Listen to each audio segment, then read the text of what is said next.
Au nom du Père et du Fils et du Saint-Esprit, Amen. Grande joie d'être là avec toi en ce dimanche. Aujourd'hui, c'est le deuxième dimanche du temps du carême. On avance vite. Et bien sûr, toute l'Église s'y rassemble.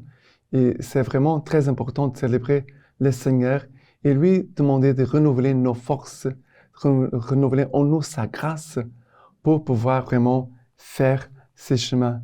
Non pas comme un chemin très individualiste, mais aussi un chemin communautaire. Car le sens du carême, c'est toujours de changer la vie de nos paroisses, de nos familles, de la société, en effet. Parce que le but de Jésus, c'est d'arriver là, au milieu de nous. D'accord?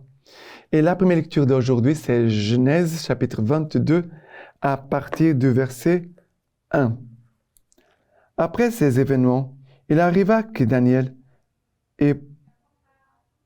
Dieu éprouva Abraham et lui dit, « Abraham, il répondit, « Mais voici, Dieu dit, prends ton fils, ton unique, que tu chéris, Isaac, et va-t'en au pays de Moria, et là, tu l'offriras en holocauste sur une montagne que je t'indiquerai. » Quand ils furent arrivés à l'endroit que Dieu lui avait indiqué, Abraham éleva l'autel et disposa les bois. Puis il y a son fils, Isaac, et le mit sur l'autel, par-dessus le bois. Abraham étendit la main et saisit le couteau pour immoler son fils. Mais l'ange du Seigneur l'appela du ciel et dit, « Abraham, Abraham !» Il répondit, « Mais voici. » L'ange dit, « N'étends pas la main contre l'enfant. Ne lui fais aucun mal. Je sais maintenant que tu crains Dieu. Tu ne m'as pas refusé ton fils, ton unique. » Abraham leva les yeux et vit un bélier qui s'était pris par les cornes dans un buisson, et Abraham alla prendre le bélier et l'offrit en holocauste à la place de son fils. L'ange du Seigneur appela une seconde fois Abraham du ciel et dit, « Je jure par moi-même, parole du Seigneur, parce que tu as fait cela, que tu ne m'as pas refusé ton fils, ton unique. Je te comblerai des bénédictions.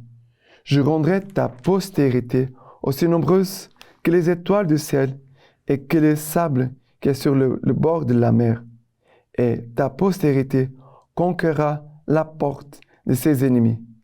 Par ta postérité se béniront toutes les nations de la terre, parce que tu m'as obéi. » On pourrait faire une méditation sur l'obéissance, comment nous sommes en train d'obéir à Dieu, à l'Église, dans nos familles, entre nous. On pourrait, bien sûr, parler sur ça. Mais je voudrais parler davantage sur l'obéissance de Jésus-Christ. Car ici, la lecture nous parle d'Abraham, nous parle d'Isaac. Abraham va sur la montagne offrir son fils, son unique, son fils très chéri, qu'il aimait beaucoup. Ici, prends ton fils, ton unique que tu chéris, Isaac, et va-t'en au pays de Moria, et là tu l'offriras en sacrifice. Oh, c'était la pire des choses que pourrait arriver à Abraham. C'est la pire des nouvelles qui est arrivée à Abraham. Il n'y a pas de chose pire sur la terre que pourrait arriver à Abraham. Mais quand même, Abraham accueille. Abraham va accueillir et va obéir. Et à cause de son acte d'obéissance, son acte d'humilité, son acte de foi, et son acte de confiance en Dieu, et il va retrouver à nouveau son fils.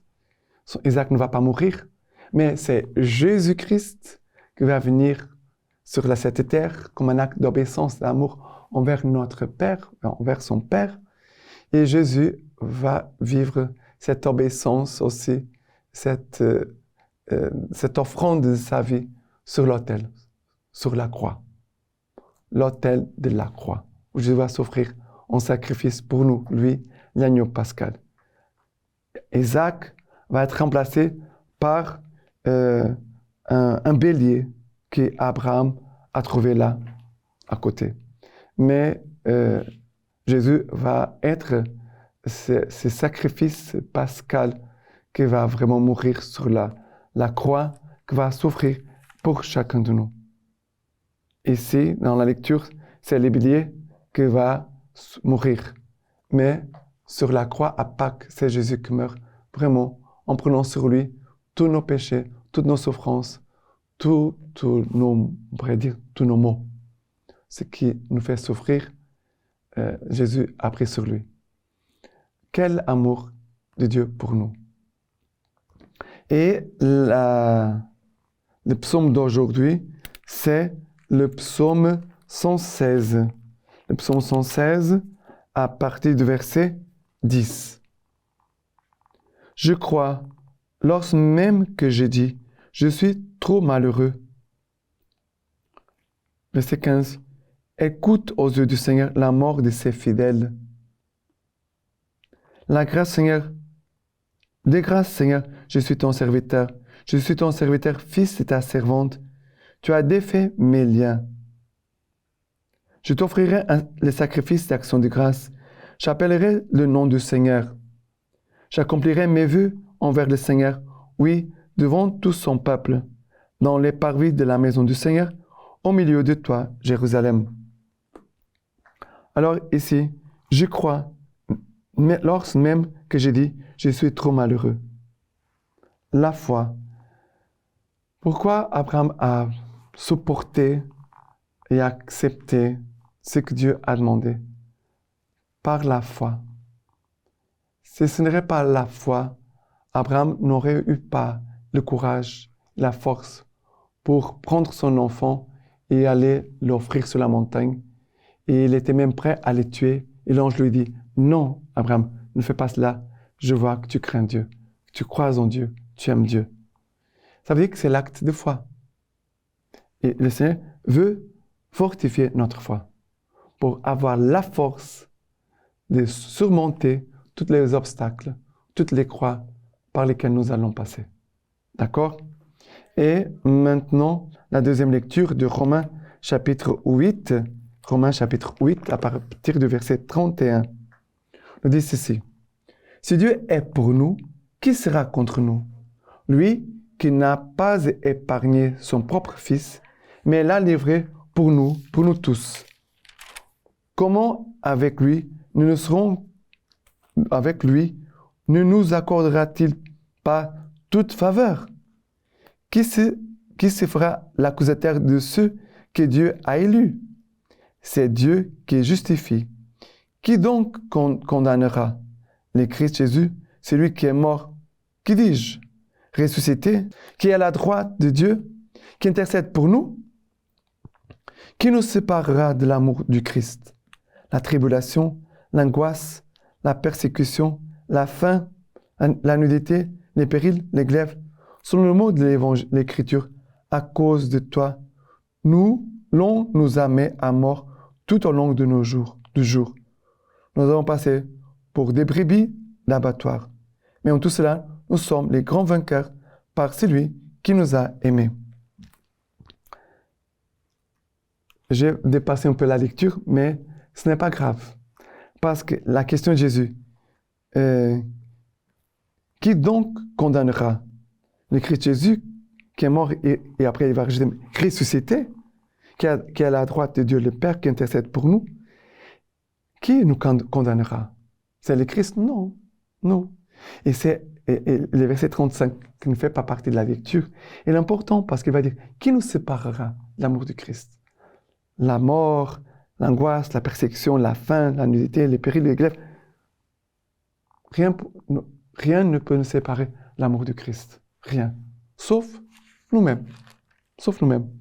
Mais Jésus dit, si Dieu est pour nous, qui sera contre nous? Dieu est pour nous. Ça, c'est la foi. Qui nous séparera de l'amour du Christ? Rien ne peut nous séparer de l'amour du Christ. Ça, c'est la foi. C'est la certitude de la foi. La foi, c'est une certitude. D'accord? Et c'est cette foi que doit nous conduire pendant ce temps de carême. Car nous faisons vraiment un chemin de foi. Ce n'est pas seulement un chemin de pratiques extérieures, mais nos actions extérieures viennent toujours de notre foi. Et on doit vraiment demander au Seigneur de fortifier notre foi, d'éclairer même notre foi. Parce que nous tous, nous avons besoin de grandir dans la foi. Et c'est pour cela qu'on doit avoir conscience peut-être des faiblesses au niveau de notre foi. D'accord? Et maintenant, l'évangile, c'est Marc, chapitre 9, à partir du verset 2 jusqu'au 10. 6 jours après, Jésus prend avec lui Pierre, Jacques et Jean et les amène seuls à l'écart sur une haute montagne. Il fut transfiguré devant eux et ses vêtements devinrent resplendissants d'une telle blancheur qu'aucun foulon sur terre ne peut blanchir de la sorte. Élie leur apparut avec Moïse et ils s'entretenaient avec Jésus. Alors Pierre, prenant la parole, dit à Jésus, « Rabbi, il est heureux que nous soyons ici. Faisons donc 3 tentes, une pour toi, une pour Moïse et une pour Élie. » C'est qu'ils ne savaient que répondre, car ils étaient saisis de frayeur. Et une nuée survint qui les prit sur son ombre. Et une voix partit de la nuée. « Celui-ci est mon fils bien-aimé, écoutez-le. » Soudain, regardant autour d'eux, ils ne virent plus personne, que Jésus seul avec eux. Comme ils descendaient de la montagne, il leur ordonna de ne raconter à personne ce qu'ils avaient vu, si ce n'est quand le Fils de l'homme serait ressuscité d'entre les morts. Ils gardèrent la recommandation, tout en se demandant entre eux si ce qui signifiait ressusciter d'entre les morts. Alors, cette expérience, elle est fondamentale, essentielle, pour pouvoir vivre après la croix. Jésus se transfigure, Jésus montre davantage, d'une façon anticipée, ce qu'est le ciel, la vie éternelle. Jésus montre, voilà, on ouvre, voilà les rideaux, c'est cela le ciel. Mon Dieu, c'est beau, c'est magnifique. Il a le désir du cœur d'y partir, d'y entrer au ciel, d'être avec Jésus pour toujours là, dans cette transfiguration. Seigneur, combien il est bon d'être ici. Restons ici. C'est magnifique, c'est bon. On veut demeurer ici pour toujours. C'est la réponse de Pierre. Mais n'oublions pas que Moïse et Élie, ils parlaient avec Jésus de sa passion. Ils parlaient du moment de la croix. Ils parlaient de ce qui allait se passer à Jérusalem. Ça veut dire que la transfiguration prépare les disciples pour le moment de la croix. Et pour nous, c'est la même chose.